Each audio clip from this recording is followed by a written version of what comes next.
કરજણનગરમાં UCC કાયદાના વિરોધમાં સેવા સદન ખાતે આવેદનપત્ર આપવામાં આવ્યું. કરજણ નગરજનો દ્વારા યુસીસીના વિરોધમાં આવેદનપત્ર આપવામાં આવ્યું.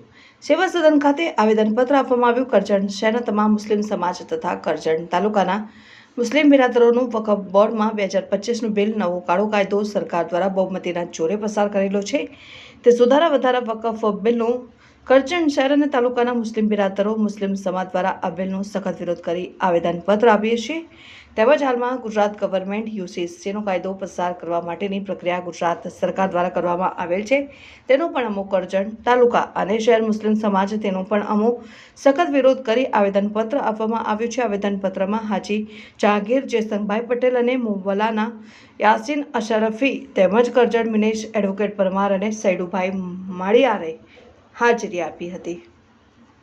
अभी इस वक्त हम लोग करजन शहर के तमाम मुसलमानों की तरफ से आज इस जगह पर आए हैं और आने का मकसद आप अच्छी तरह से जानते हैं कि जो बिल आया है वक़फ़ बिल और यूसीसी दोनों के ख़िलाफ़ आवेदन पत्र देने के लिए आए हैं, क्योंकि ये जो बिल है वो हमारी शरीयत के भी ख़िलाफ़ है और संविधान के भी ख़िलाफ़ है।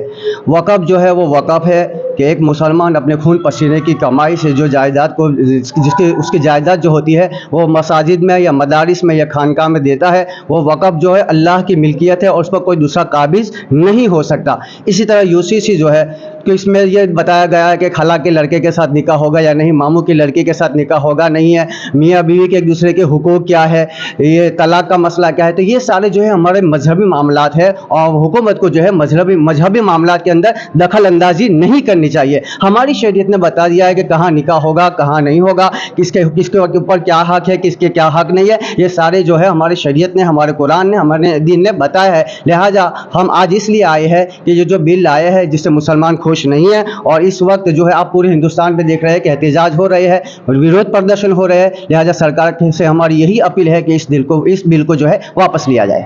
તે વખતે એવું કીધું કે જ્યારે દેશની અંદર ધર્મના નામે રાજનીતિ થશે ને રાજનીતિમાં ધર્મને વચ્ચે લાવવામાં આવશે ત્યારે આ દેશ તાનાશાહના માર્ગે જેવું જશે એવું બાબા સાહેબ આંબેડકર જે તે વખતે કીધું હતું।